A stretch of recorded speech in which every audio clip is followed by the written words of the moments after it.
Good morning, gang. Good morning. Welcome to this week's Bitcoin update. First and foremost, as usual, remember nothing discussed today is financial advice. I'm not a financial advisor, and this is all for educational purposes only. And now we've got that covered off. Let's jump into what's been happening on Bitcoin. So, as some would call it, we've had lots of chop. A lot of people don't like chop because a lot of people don't understand how to trade a range. But I've got to admit, it is a very technical market at the moment. We can simplify it quite easily. But other than that, the individual levels that we've been reacting to have been quite technical. So if you're not a low time frame technical trader, then you're best off just sitting on your hands and waiting for some clarity, waiting for effectively a resolution of what's happening within this zone here, this range. Right, first and foremost, what we'll do is we'll run through this week's trading setups that we've discussed in the Discord, in the members area, in the private group. So you guys can learn from that, and then I'll move on to what I'm looking at next, especially over the next few days / week, because I think we're going to have a lot of volatility on our hands very soon. So first and foremost, let's zoom in. So let's update. So the last time we made a video, we would have been hovering here, still within this overall range that we've been trading. We had a nice push up, and then we had a sideways weekend. So as usual, I come into the Discord on a Sunday evening, and I give my thoughts. I talk about where the strongest levels are of support and resistance and what potentially could happen through the evening. So part of Sunday night's plan was quite a simple one with this, because we did have a range bound weekend as usual. Okay, so I put here, this is on Sunday night. If you're awake for the daily open tonight, I would have my eyes on a swing failure pattern of the weekend highs, but you need to see that in real time to make a decision. It would be fairly simple for price to push up through those single prints from Wednesday into the golden pocket at 27.7. Now, the single prints I'm referring to there are effectively the single prints that are, just zoom into the 30-minute chart, effectively here. So some people would consider this as a fair value gap, but the real term is in TPO theory, and it's called single prints. Okay. So, you know, depending on what trading style you subscribe to, whatever, it makes no difference. Either way, that's what it is, single prints. So my plan was that you need to see this in real time, because it could quite easily squeeze to the other side and therefore fill in the entire single print range. Okay, and then we had a golden pocket up here. But in the end, what happened? We came into those single prints, we got a nice swing failure pattern, lots of trap traders up here, and in the end, you had a nice short trigger there. Okay, and then that brought us back down to range lows. Now, at this moment, you could be considering closing out your trade, but this then updated. So this then came into Monday. Now, we all know what happened on Monday, if you unless you're living under a rock. The whole FUD, whatever you want to call it, news came out about Binance, whatever it is. I don't really care, to be honest, because I don't trade from news events. It's one thing, I made a post on Twitter about this yesterday, and it's about the thing about news events and people getting hung up on what's happening in the news is you've got to be careful with news events, because you can't trade them. The thing about a news event is it doesn't give you an entry, it doesn't give you an invalidation, and it doesn't give you a take profit level. Okay?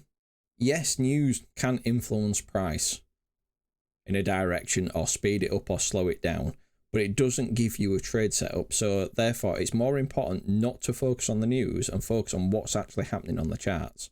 Okay? And this is a great example, because what happened is we had this price action here, okay?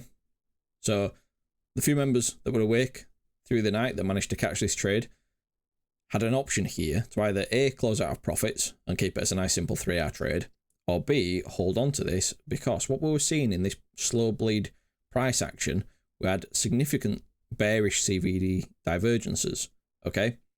So therefore, for me, I'm saying I'm in no rush for longs at the moment, because we did have a support level down here, but I'm in no rush for longs at the moment, because I need to see some strength. Okay, and what we can see here, we can see CVD making higher highs, and we can see price action making lower highs and lower lows. Okay, so what we had here is we had aggressive market participants, market longs, aggressively trying to drive price up, and like I've said time and time again on this channel, what is the market trying to do? Well, they're trying to long, okay? But is it going that direction? No. So what they're trying to do, they're trying to long. Are they doing a good job? No. So in that case, what's happening here is we've got a bunch of limit orders up here suppressing price, and basically all they're doing is just filling their short bags while people are market longing into them. Okay, now whether that's a lot of different entities, one big entity, whatever, it makes no difference. What does make a difference is it's happening, and you can see this in real time. So in the end, what you can start to think about yourself is, well, in that case, I might shave off some profits here, absolutely fine, because it is support, but then upon seeing this bearish CVD divergence, you can then hang on to this trade. Okay, so then you turn in a 3-hour trade, unless you took some profits, into potentially an 8 to 9 hour trade. Okay, if you held on to it all the way down. Okay, so this is the beauty of being able to read order flow and understand what's going on. And this was before the news was released. Okay, and this is the key thing about news events. Okay, so the news got released pretty much bang on cue. As soon as the news was released, around here, then price just nuked. Okay, and then everyone was caught off guard. But the beauty of being a member of the co-pilots and a member of our Discord is we're looking at this in real time because we understand how to read CVD, and we're seeing that there's bearish divergence here. So this is happening before the news event even came out, and then price dropped. Okay, some might call it insider trade and whatever, it makes no difference. All we know is we're tagging along with what the bigger players are doing, or with what the smarter traders are doing. So rather than trying to long down here, we're tagging along, so therefore we can let the trade run. Okay, so that's Sunday night running into Monday, and this is what happened in the end. Okay, nice drop down. Right, Tuesday, I'm coming into the group on Tuesday morning, and I'm seeing that we've got a range starting to form. So obviously we had the first low, we had a pump to the high, then we had the second low. Okay, and this is still the Monday night. So I'm coming in on the Tuesday morning, I'm saying nice drop yesterday, and Asia continued the low time frame range. I'm zoomed in on the 5-minute chart here, but it works on the 15-minute. Okay, but it's a tradable range. Okay, so in the group we did have, and we still do have, an area of interest below us. Okay, which I believe every man and his dog is looking at, and I've said on this channel many times about this level. Okay, when all eyes are on one level, what's likely going to happen? We're either going to front run it, or we're going to blast straight through it. Either way, it's going to catch people offside and destroy people. In the end, we front run it because the level is just below us. Okay, and that, as you've seen time and time again, it's an area of interest for us. But what I'm noticing here is we've got this tradable range. Okay, now what happened? And then I'm saying if we get a small pop up for liquidity, we've got previous day point of control, which was just above us. Okay, so the plan was, if either A, we came up into that point of control, grabbed the liquidity from the top end of the range, then pulled it down, then we could continue the range. Okay, and then above that, the previous range lows, which are, let's get the right channel on, these range lows. Okay, the range that we've been trading for quite some time. Okay, to the downside, our area of interest and the high time frame range highs. Okay, so that's the one below us. So I'm still holding on to my shorts from higher. Structure was still bearish, and I was just talking about there going off my Elliott wave count in Tuesday night's live stream for the members. Okay, now what happened in the end is we came down, continued this range hovering around the EQ, then we had one final drop. We took out these lows as a swing failure pattern. Again, breakout traders getting horny, early longers getting stopped out, and then we started to reverse. Okay, so in the end, for me, this was a perfectly good setup. So we got the trade, trading up to range highs initially, because did we know it was going to come all this way? No, we didn't.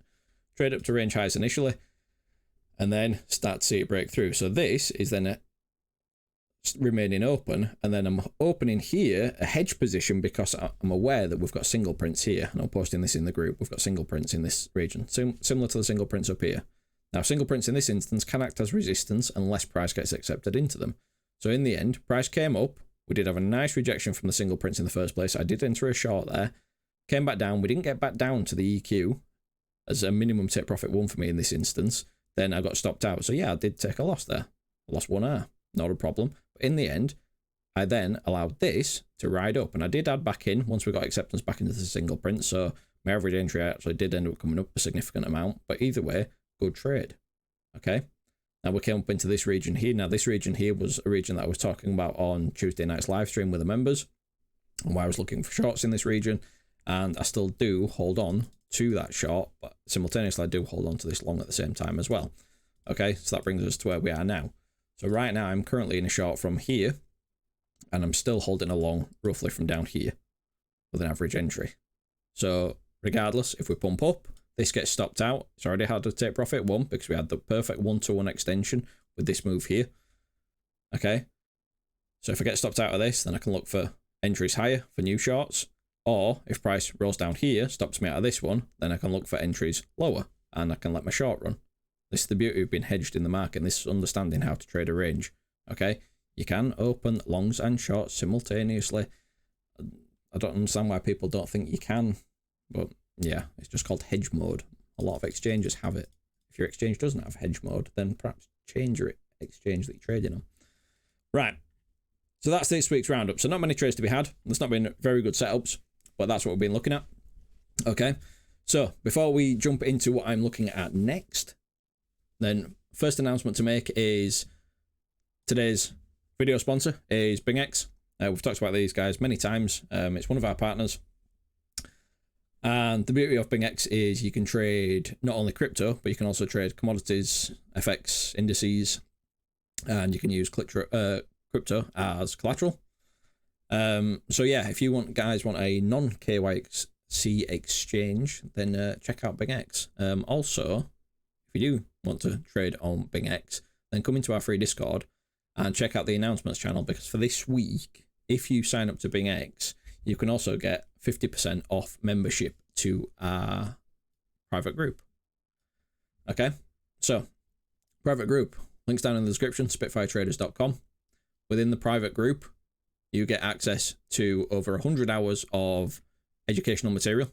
So that's everything talking you through absolute basics through to more experienced and advanced trading techniques, and including altcoin strategies and other strategies which we have now started. So there are strategies going up left, right, and center for trading Bitcoin, trading stocks, trading Forex, whatever, you name it. All these techniques work across markets. It's not just for crypto.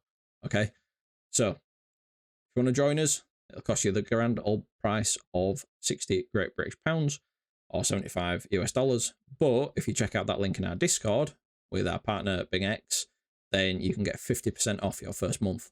Okay, and the beauty of it is it's a monthly subscription. So therefore, if you want to come in for a month and then leave after a month, see if it's right for you, absolutely fine. You know, it's cheap as chips. Okay, now that's out of the way. What I'm looking for next. Okay, so first, this range here. Still in play in my eyes. We've come back up, backtest it again this morning.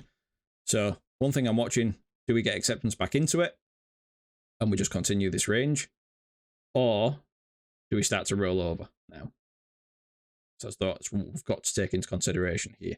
Now, the other thing that we can take note of within this, and something that we've been actively trading in the group, is on top of this, we've also got this channel. Now, this channel has been perfectly tradable and it's been great. It's offered some great trades. Okay. Now, this ties into my current Elliott Wave counts. And I say counts because I've got multiple counts for this because it's about as clear as mud. Which is why the Elliott Wave sometimes needs to go out of the window until we start to see a resolution of this. So whether we break it to the upside or we break it to the downside. Once we get a resolution of this channel, then we can start to clarify what Elliott Wave count is correct. Okay, but for the time being, if you ignore the Elliott Wave altogether, then we've got a perfect channel to trade. Okay, so right here, we didn't know it existed. Right here, we started to get a picture coming back up. You had an easy trade there. You had an easy trade there. You had an easy trade there. Okay, you could have made some really good money on the higher time frame in this range, in this channel. Okay, so it's something that you should have on your charts and you should be monitoring it.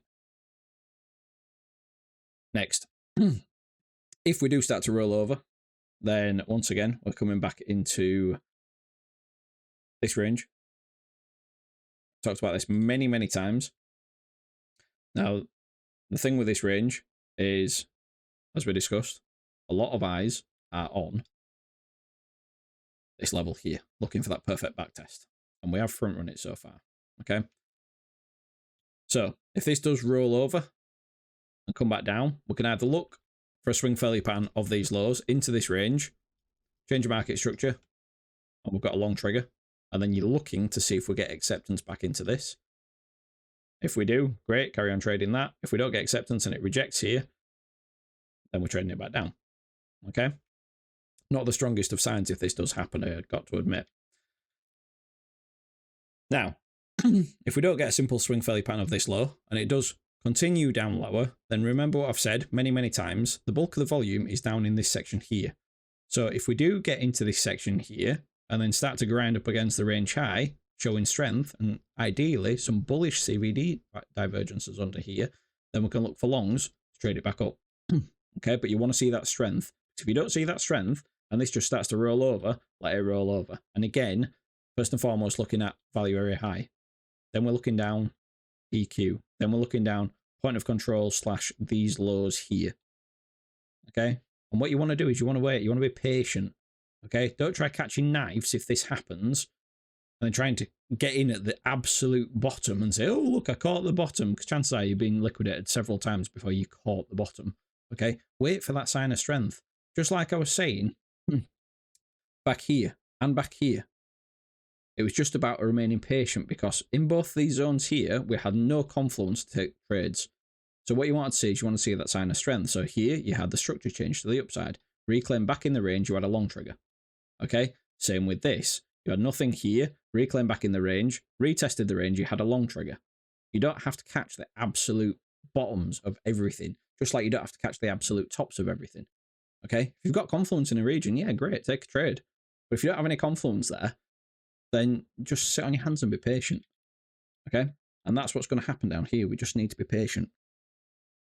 If we do start to pop up from here, we reclaim back in, then this will be quite a big thing, because if we get outside that channel, then that'll be a big thing. So first and foremost, be aware of a fake out of this channel. I'll just clear up some of this other stuff. Be aware of a fake out of this channel. Now every man and his dog now knows about this channel. If we do come out of this channel and then start to break back down, that's going to be quite a bearish sign. So therefore that'd be trapping a load of breakout traders. Something do not take a breakout trade, because this is often what happens. You get trapped offside. Why we don't trade breakouts in the group? But if we do start to successfully break it and start looking up, then we're starting to change some structure here. Okay, so if we do start to come up, then first and foremost, let's look at this EQ, because we've got liquidity above these highs. Did we get a reaction here? Change your market structure, low time frame? Yep, great, take a short. No, in that case, let it go further up. If it starts coming further up, then we're looking likely that we're coming back into this region here. Okay, do we take the stops here into the range high, or do we swing failure the range high and come back down? Okay, if we don't get this, then we just look for higher prices. Okay, and then we start talking about the targets that we've talked about many, many times before, then we're coming back into this range here. It's very, very simple at the moment, level to level. Some very easy setups within the technical stuff if you're not bothered about trading in the low time frame, but that's something you've got to understand the difference. Are you trading the low time frame, or are you trading the high time frame? If you are trading the high time frame, don't get involved in these tiny little moves in these places. It's pointless. Wait for a high time frame area of interest, a high time frame setup with high probabilities. Okay, so that's it. Very straightforward. There's your upside, there's your downside.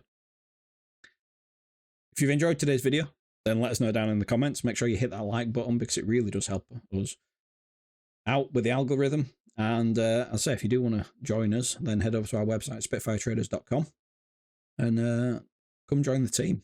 All right, gang, that'll do. As you were. Bye-bye.